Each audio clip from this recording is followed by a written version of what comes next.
कर्मों का फल सबको मिलता है। बेटा बनकर, बहू बनकर, भाई बनकर, पत्नी बनकर, बहन बनकर कौन आता है। जिसका किसी के साथ कर्मों का लेना देना होता है वही हिसाब चुकता करने के लिए आता है। इस कहानी से समझें। डॉक्टरों ने कह दिया, सेठ जी आपका लाखों रुपया बर्बाद हो गया, अब बेकार में पैसा खर्च करने से कोई फ़ायदा नहीं है। आपका लड़का 2-4 दिनों का मेहमान है, बचेगा नहीं, घर ले जाओ। सेठ जी लड़के को घर ले आए। घर पर आस पड़ोस के मिलने वाले रिश्तेदार आने लगे, खैरियत पूछने लगे। सेठ जी ने लोगों को वही बताया जो डॉक्टरों ने कहा। एक परिचित ने बताया, एक वैद्य जी हैं, उनसे और दिखा लो। सेठ जी ने वैद्य जी से थोड़े पैसे की दवाई ले ली। वैद्य जी की दवाई खाने के बाद लड़का बोला, सेठ जी अब हमारा तुम्हारा हिसाब बराबर हुआ, अब हम चले जाएंगे, अब और परेशान दुखी ना हो।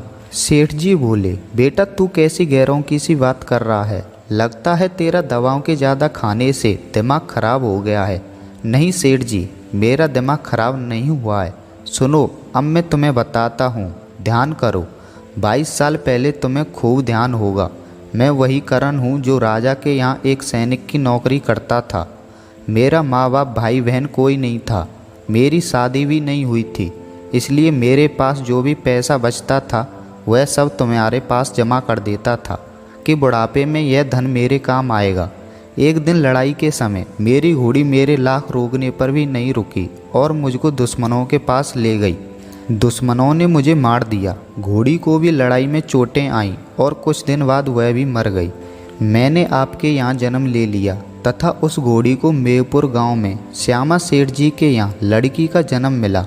वही लड़की आज मेरी पत्नी है। उसने मुझे जब वह घोड़ी थी धोखा दिया, आज मैं उसे धोखा देकर जा रहा हूँ। सेठ जी बोले, हिसाब बात अलग है, पर हमें इतना दुख परेशानी क्यों दी।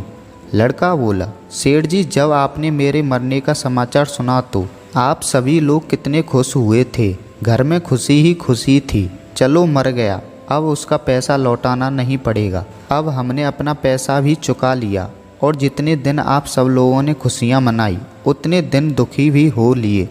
इतना कहकर उसने अपने प्राण त्याग दिए।